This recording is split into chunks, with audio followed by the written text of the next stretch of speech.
If you've been on TikTok at all, you've probably seen someone using the faux freckle filter. It seems to be everyone's latest favorite catfish filter. Supposedly, all it does is add makeup to your face. Blush on your cheeks, heavy highlight and contour on the nose, some soft brown eyeliner, soft lashes, freckles, and hazel eye contacts. Because it doesn't reshape any of your facial features the way a lot of other catfish filters do, people say it's not problematic. After all, if a filter can be realistically attained in real life, then we're not altering reality, right? Since I'm making this video, you likely know that I disagree with this sentiment. I actually think that the increasing realistic nature of TikTok beauty filters, and really filters in general, including Instagram's beauty filters, is more damaging to self-confidence than old Snapchat filters where they were clearly changing your appearance on an unrealistic level. There are other TikTok filters that I've seen gaining some popularity, such as the teeth whitening effect or the sun ray filter, but the focus of this video will remain on the faux freckle filter, since that's what I see as the forefront of this issue.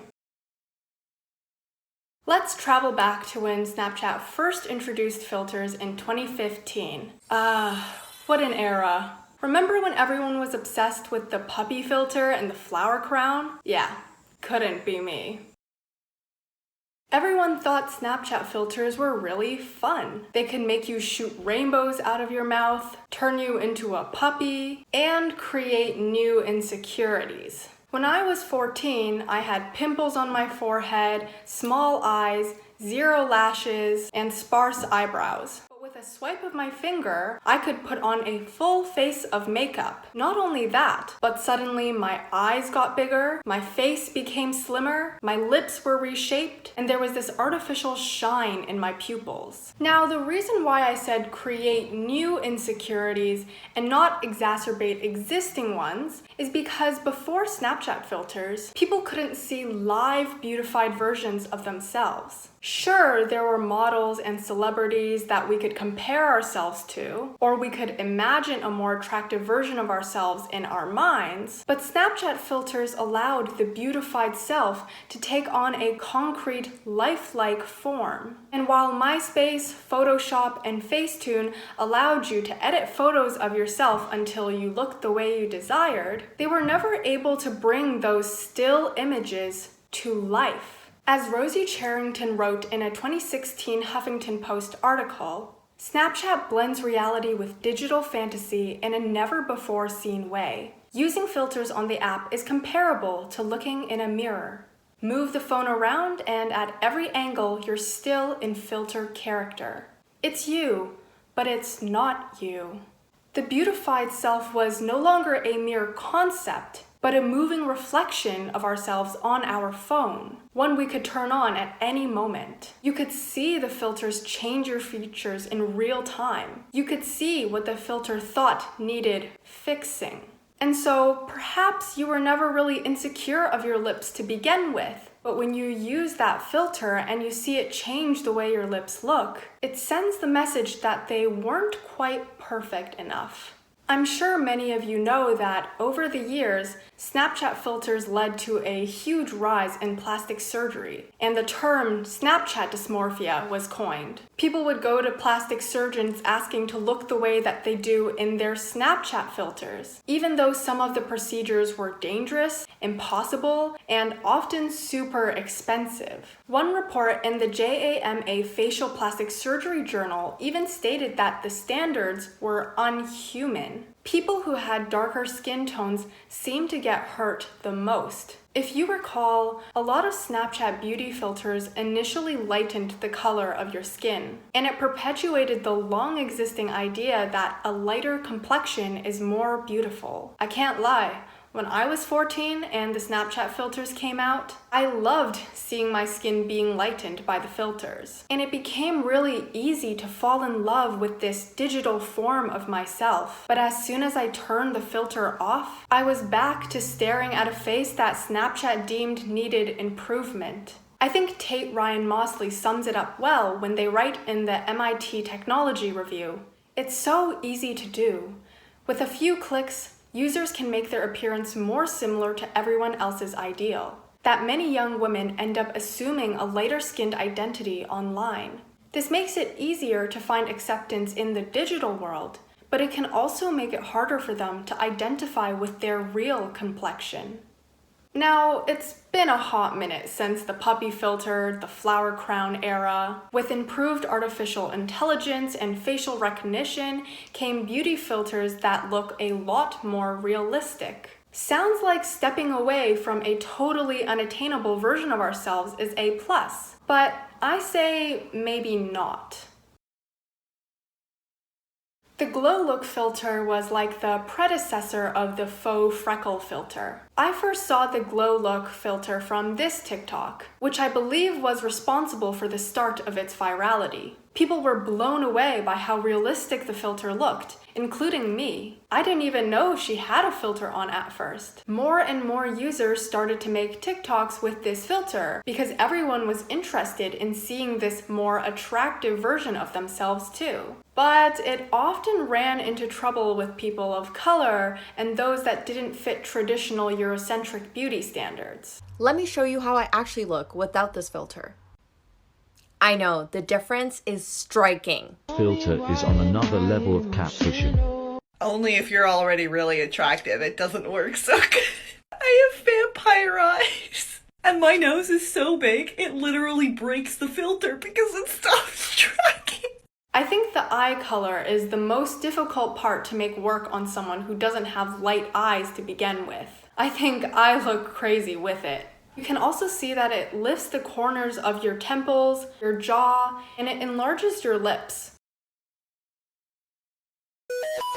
So while the Glow Look was getting there, it still retained a bit of the fantastical nature that old Snapchat filters had. Now, along comes the faux freckle filter. TikTok had an update and added a bunch of new filters, ones that were much more realistic, ones that did not alter the shape of your facial features, at least not in noticeable ways. I found that the faux freckle filter actually does slim the top of your face ever so slightly, but it does do a subtle job at it. Unlike the Glow Look filter, I can't attribute the stardom of the faux freckle filter to one specific TikTok. I just suddenly started seeing so many people using it, and a lot of people like it much more because the faux freckle filter seems to be more universally inclusive. People from different racial backgrounds have used this filter and given it the POC stamp of approval. There's no skin lightening. Eye color is a hazel brown that looks a lot more realistic than the shiny blue ones from the Glow Look filter. Majority of users seem to agree that the faux freckle filter is just a makeup look. You can achieve this appearance through makeup. And so it's not harmful the way more extreme filters in the past were, because this standard is actually attainable.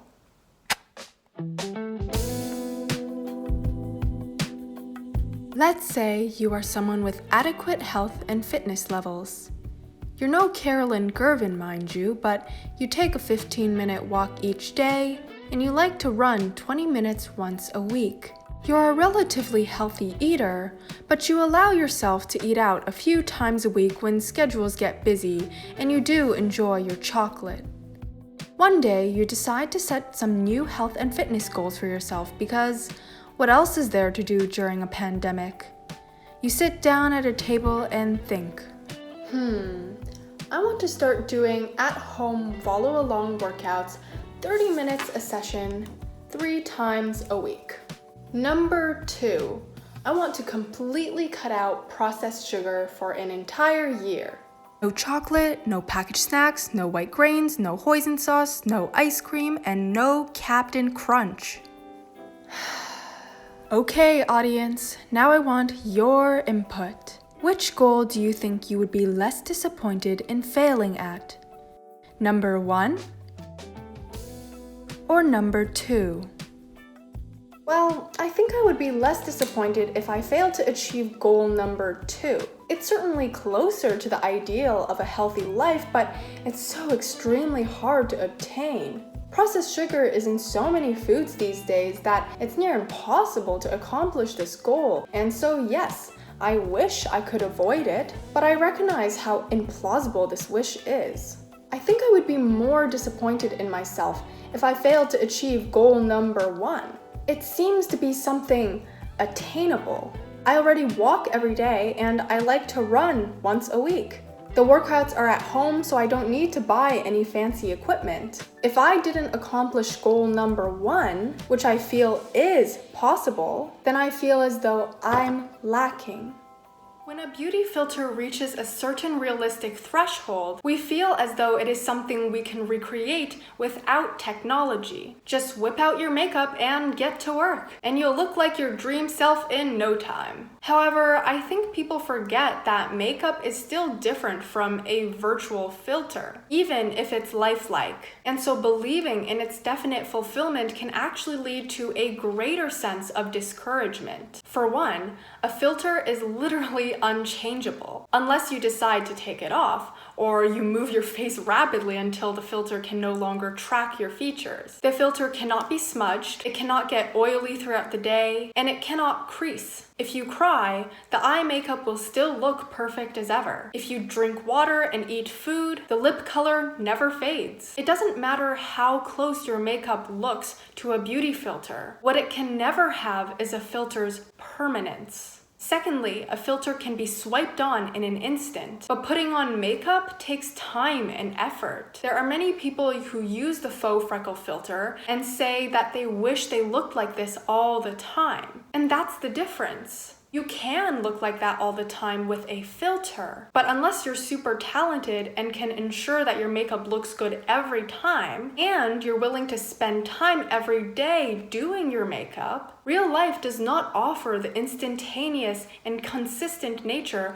that a filter does. I've tried to get my makeup to look like the faux freckle filter before, but I'm not good enough at makeup to figure out how to do it. Thirdly, makeup costs money, but a filter is free. I don't know if I need to explain that one anymore, but basically, no one likes to watch money leave their pocket. Lastly, I think we often forget that makeup style itself follows beauty standards. The faux freckle filter is widely sought after in the West, but this would not be a desired look in China. Freckles, especially ones that cover so much of your face, are not desirable in Chinese beauty standards. They're seen as dirty, or signs of spending too much time out in the sun, like a poor farm worker. East Asian women want pale, light complexions. They don't want noticeable contour on their nose or a bronzed look to their skin. And so the claim that it's just makeup shows how unified we are in our attraction to this particular type